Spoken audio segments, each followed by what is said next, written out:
Thou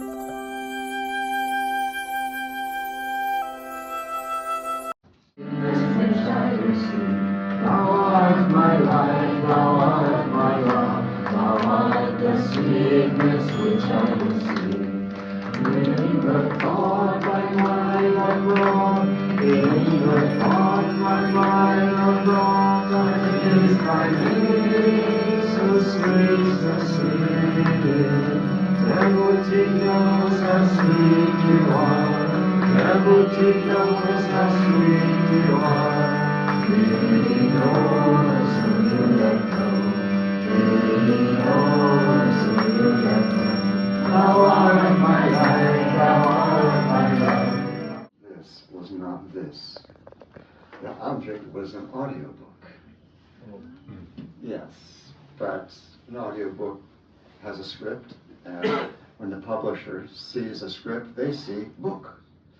So I said, okay, we'll have a book, but I was being stubborn that I wanted to finish the audiobook in time for them to be published together. Well, I didn't know, maybe you all know, but I didn't know that you can speak correctly or you can speak incorrectly.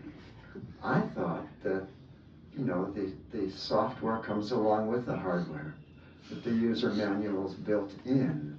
I didn't know that I had habits of speaking that were not good for my voice. And I basically burned out my voice to the extent that I wasn't that West Delhi is a devotional center. Is that right? Do you agree with that? I know it's a joyful center because I just heard the singers, but is it a devotional center? Some yeses, some no's, some Yes. So it makes me wonder, why would you invite a mathematician to come to a devotional center? But, you know, there's the term recovering alcoholic. Well, I'm a recovering mathematician. But it wasn't, sometimes people just say that about me because it seems funny. Well, it's because it's so irrelevant. But it's not totally irrelevant, because it took me many years to discover that there was a connection. Now, you all know Pythagoras, right? Yes. Okay, Pythagorean theorem. Yes. Well, what you might not know is that Pythagoras was also a guru. Yes. And he insisted that his disciples study mathematics. Now, why?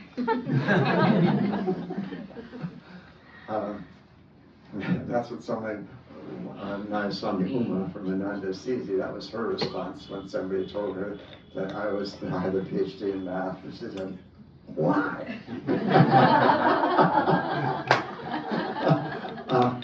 But why did Pythagoras have his students, as his disciples, study mathematics?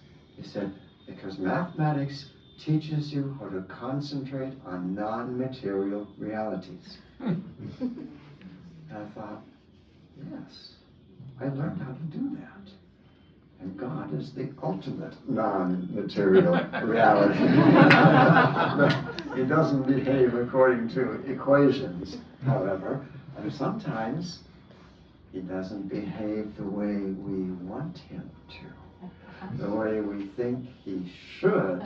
And that's what leads us to a topic of trusting God in difficult times. Because one of our big problems, well, I'll just speak for myself, one of my big problems is expectations. We think life should unfold in a particular way, and when it doesn't, we all know this, we get upset. Whether it's another person who has not conformed to our expectations, or when God has not abided by what we know is right. happens, we start to doubt. We start to doubt whether, maybe it's just whether God cares, or whether God is even aware of my situation, or whether God knows what he's doing with this karma. I mean, the mind can just go in very strange directions. That many people will just see God not doing what they expect God to do, what they want God to do, and get upset. And the same thing happens with other people. They don't do what we want them to do, we get upset. And it's sort of more understandable with other people, because after all, we're smarter than other people. So we can't expect them to know the right thing to do. But probably we're not smarter than God. And yet, people will just dismiss God sometimes when big things happen that don't conform to their expectations. And we've all seen this. And there are some real tragedies that happen in the world where, a child dies and the parent will say, there is no God. It's understandable. It's really understandable. Doesn't help anything, but it's understandable that most of us are dealing with smaller issues, whether day to day or week to week or month to month. But still, the question of trusting God when we are experiencing difficulties really comes to the fore. And the whole idea of trust, what am I supposed to trust? Am I supposed to trust that there's fairness in this world? Or what is fairness? Is it my concept of what's fair? But the karmic law is very fair, although it doesn't feel that way sometimes, because all of a sudden we reap the consequences of something that we did incarnations ago. I don't remember doing that. So it doesn't feel fair. And we start to question whether God's paying attention, whether we are just not getting what we're supposed to be getting. And it's interesting, Swami Ananda said that the karmic law is an expression of divine love. Well, that's not for liking of the karmic law. I was just talking to someone recently, and she said she was sort of explaining her theory of the karmic law, and she said to me, when something bad happens to me, I just think that, although that was undeserved, of course, I figure it's just good karma in the bank for me. That means something really, really good is going to happen to make up for that mistake, that divine accounting error that made this happen for me. I remember in high school, there was someone I knew whose philosophy of life was, I never worry when something bad happens, because I know there's always something worse going to happen. We make all these assumptions about how life unfolds, and when it doesn't unfold in a way that fits with our way of thinking, we start to doubt. And Master said continuous doubt leads to continuous pessimism. He said, but he said more strongly than that. He said, it is mental insanity. And he said stronger than that. it is suicidal. That's scary. That's strong. That's strong. But the way he put it, he said the doubter is the most miserable of mortals, which is essentially what Lord Krishna says in the Bhagavad Gita, that the doubter is just never happy, will never be happy. Yeah, and yet, the mind, the modern mind especially, wants to understand it all. And so we create these models of how we think reality is, and when reality doesn't conform to our model, we think there's something wrong with reality. But in fact, it's guaranteed to be something wrong with our concept, with our model of what we're thinking is our reality. And it's time, it becomes time to modify our thinking of what is.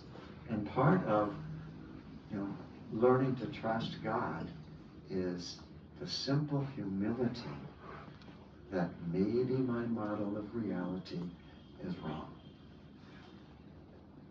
That I'm going to, we all have to have one of those. We also have to have a model of reality. You have a model of how this person is going to react in a certain situation. We need those things. Otherwise, the world just seems chaos. But when we get married to our model of reality, and we will not adjust it according to the events of our life, that's when we fall into trouble. And we need to have an elastic concept of what's happening in order to flow with the events of our lives. I was reading in Conversations with Yogananda recently an interesting and shocking little account, something that Master told Swamiji. And he told him, and Swamiji suspected that that Master told it to him because he told it to him at a time when Swamiji was going through a period of self-doubt. And here's the story that Master told about Adi Shankar, the original Shankaracharya, that he had a disciple who was a chronic doubter. And she would say, well, what if this happens? And what if that happens? And why? And just all these questions. And one day, she said to him, what if I die? And Shankaracharya's answer to her was a little shocking. He said, very well, die then. And she fell over dead. And the story didn't have the ending you'd expect. Oh, then he brought her back to life. Or she wasn't dead in the first place. No, she was dead. Like permanently dead. And you think, what is going on in a situation like that? But we have to step back and realize that, or at least trust, that the Guru knows what he's doing. When we take on the Guru, it's like God has delegated the responsibility to the Guru to take care of us. And if the Guru is really a true Guru, the Guru knows all about us, knows all about what we need, and is going to give us what we need, even if that means killing us. Yeah, it's a strong teaching he gave her, but I sort of wonder if in her next life she said, well, I'm not going to ask that question. But this is what we're experiencing, is whatever, we have to see, whatever comes to us, whether we like it or not, whether it seems helpful or not, whether it seems logical or not, is coming from Master. And I always loved one of Master's disciples. He never met Master. He was one of the brothers in Self-Realization Fellowships, Brother Ananda. Oh, he was a warrior. He was an absolute warrior. And when you talk with him, I remember once talking with him after he'd given it. Oh, his Sunday service had a very interesting line in it. He said he was a very fiery person, and he would say, "And we'll not stop having wars until we stop having children out of lust." Whoa! But I was talking with him afterwards. A group of us were talking with him, and he wouldn't look at you. He would just look like this. You'd know he was talking to you. But he would just constantly look, because he was not going to exchange vibration with anyone who he was not sure of, or perhaps anyone who was not higher up than he was. But once he was doing some work outdoors on a ladder, and he fell off the ladder, broke his arm immediately when he hit the ground, and his instantaneous response was, "Yes, Master." Instantaneous. Not even out. Not even ouch. "Yes, Master." That takes discipline. That doesn't happen right away. That takes practice. But when we think of, wow, that took the blessing of being able to respond to a, let's face it, a fairly unpleasant experience instantly like that. What is that? That's freedom. That's freedom. The freedom to just not insist that life be like you want it, that you not be in pain, that whatever comes is from the Guru, and it's from love. It's not from harsh discipline. It's that the Guru wants us to get free. And the more we can find growth with love,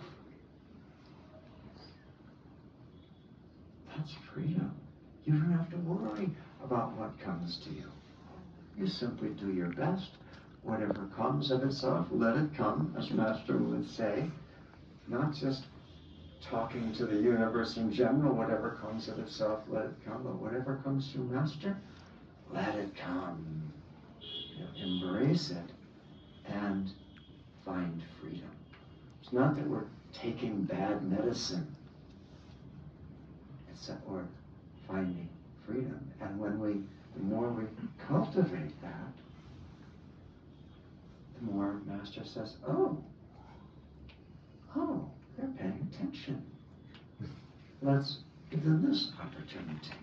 Let's give her that opportunity.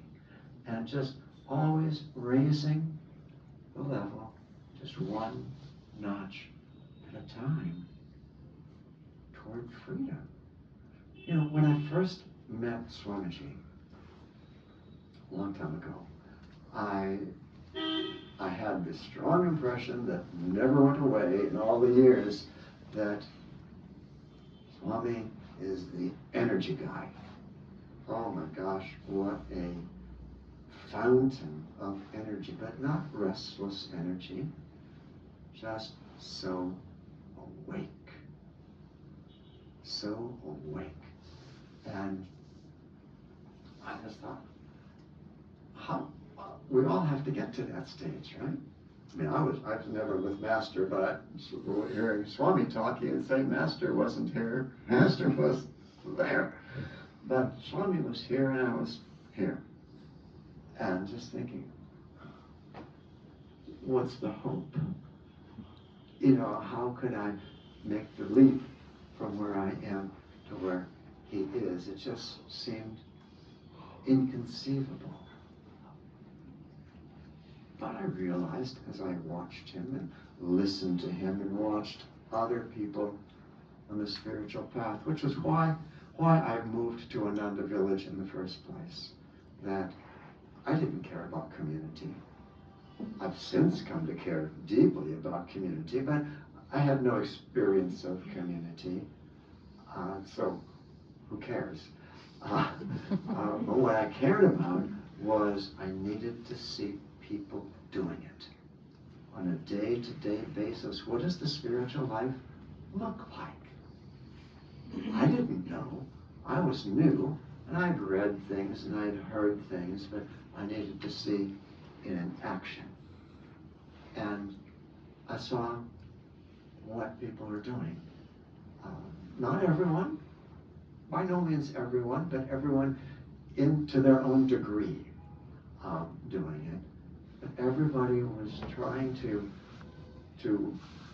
essentially bridge that gap between, not with bridge a gap of Swiss can do it, although you are doing it also, is just you step up a little bit. You raise your level of energy a little bit. And that, if you keep stepping up to that place, it takes effort. Every day you're stepping up to that same place, but after a while, it starts to become your familiar place. You start to live on that level. I'm not talking just about energy. I'm talking about something more, you could say, more intrinsic to Ananda, joy, bliss. That's what we're really, really working on, is keeping the joy level high. And you just make that little step, and eventually that becomes your new norm. And does not requiring that extra effort anymore. That's just your habitual way of being. So you don't be satisfied there. You take another step up and do it as often as you can. And gradually that becomes your new normal.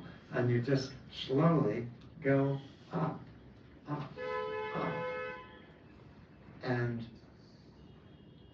it's easiest to do that if we have the assumption, I don't know. It's a great mantra. You know, I don't know what's supposed to happen to me. I don't know God. I don't know much of anything. I'm just doing the best I can and trying to be receptive to whatever God or Guru has in mind for me. Trusting that even when what happens to me is not what I had in mind, that it really was what Guru had in mind. And that's a learning curve, because we don't like some of the stuff that happens to us. It can be painful. It can be difficult. But if we just let go, if we just conduct the experiment, that's what I'm constantly telling people when they ask for advice, and I'm not sure about this, I'm not sure about that, I'm not sure when somebody is asking about their spiritual path even, whether it's Ananda or some other path, and they're just not sure, they're holding back, they're not giving themselves completely. I just say, be a spiritual scientist, conduct the experiment. That's what we're all doing, making an experiment, because if you're afraid even to experiment in life, and I admit I don't always want to conduct the experiment because it requires putting out a little more energy, a little more trust than I'm accustomed to putting out, but when I do, it's usually good news. It's usually there's an insight I gain. There's a sense of partnership with the Guru, rather than just the Guru being a stern taskmaster that is forcing me to do this, forcing me to do that. But just to, when I do have the, let's face it, courage. I mean, that's what it boils down to. The courage to step into the unknown. Swamiji used to talk about how that happens every step of the way on the spiritual path. It's stepping into the unknown, stepping out of our comfort zone, right up to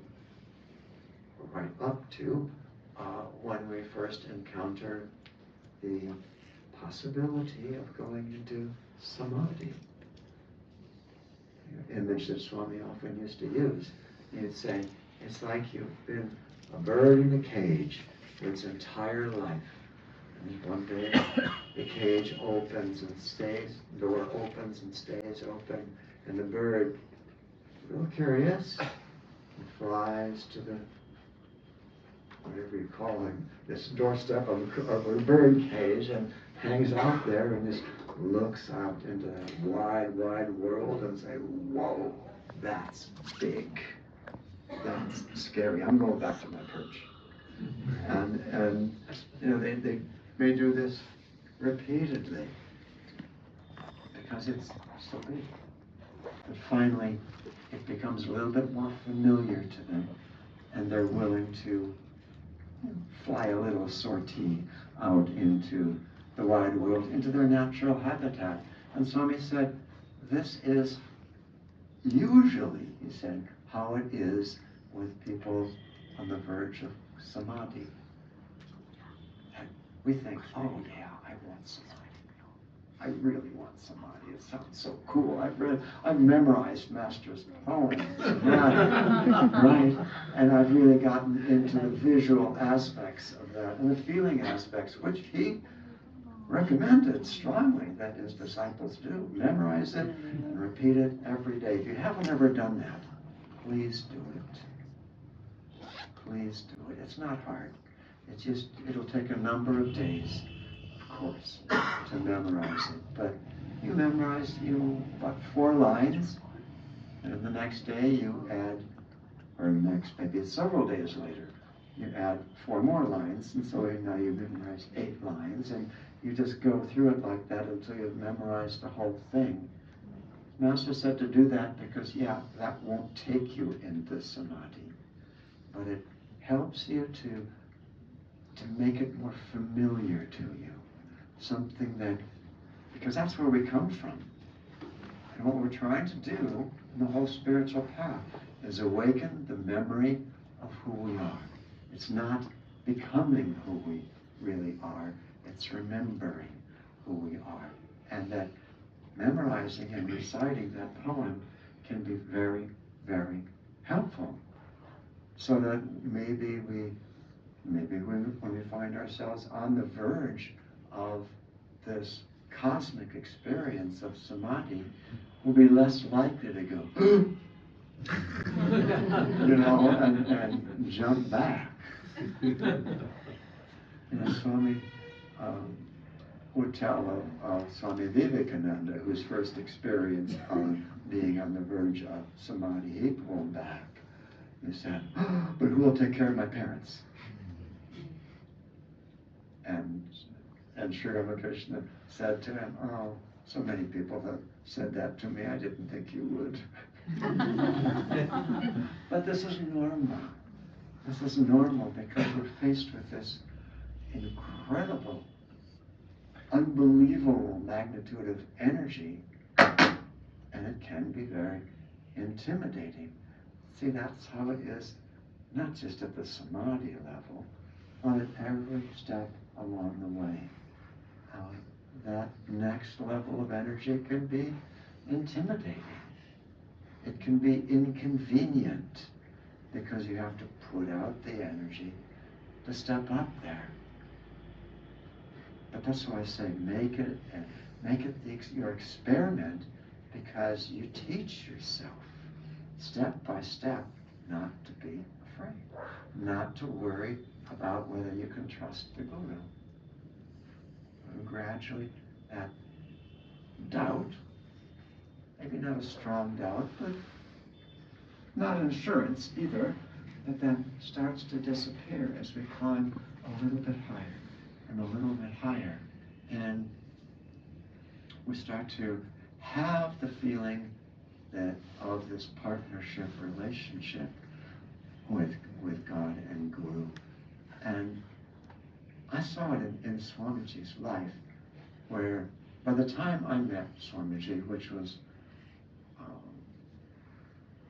a lot of years ago, 1982, he had already done a lot of that climbing up the ladder. But by the time I met him, and certainly more and more as the years went by, I could just see this partnership relationship that he had developed, just one of I, Swami Ananda, have no agenda. No agenda at all. Because my agenda is Master's agenda. And that's all I do. And I just remember some times when everything he did, I don't care if it was relaxation, everything he did was with total energy, total engagement. But he was very, very much into doing projects and just finding other ways to reach people. And he would put a lot of energy into a project, and he could suddenly get the kind of thought, the feeling that something needs to change. You know, when we put a lot of energy into something, it's an investment, right? And somebody comes along and tells us, no, you need to do it another way. We'll defend our investment, right? We'll tend to defend it. Swami would just turn in an instant if he felt Divine Mother or Master wanted him to go in another direction. But he'd done that work. He'd done that work of trust. So that, but again, experimentally, but just to conduct it as an experiment. Okay, I maybe don't have the feeling that everything that happens to me is the Guru giving it to me for my benefit, but I'm going to conduct the experiment. And then, whether it's easy times or difficult times, we have something that brings it all together. I just don't have the final result of the experiment yet. Let me continue. Let me see. Rather than when something unpleasant, something unpredicted comes along and we start to lose our trust in God, instead we're building it day by day, week by week, month by month, just getting a deeper and deeper feeling that I'm not in this alone. And when we have that feeling of the freedom that comes with that I don't have to have it all figured out. In fact, if I try to figure out, I'll probably get it wrong. I just need to listen. I need to open my heart as completely as possible to what God has in mind. And that's why, if West Delhi really is a devotional center,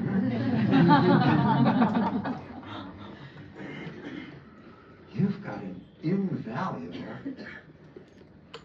aid to this, because you are with other people who are developing that trust also. Developing the trust through devotion, through just that constant self-offering. And that's what devotion is. It's not necessarily chanting.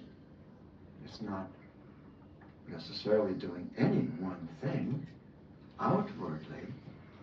It's just that constant self-offering of ourselves into the arms of the Divine Mother, into the arms of the Guru.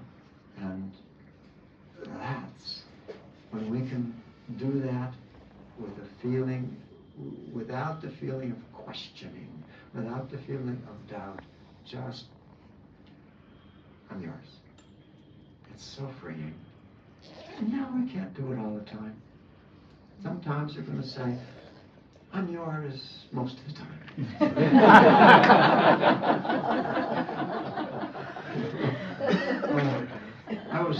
I'll be yours tomorrow. But right now, I need you to do it my way. But it's just this beloved experiment we can conduct, and when you have a satsang like this. I don't mean this particular event, I mean the people who are here that you spend time with. It rubs off.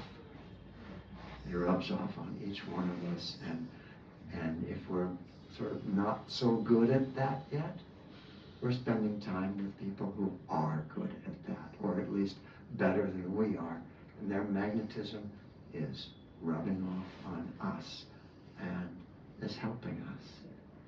It's a beautiful thing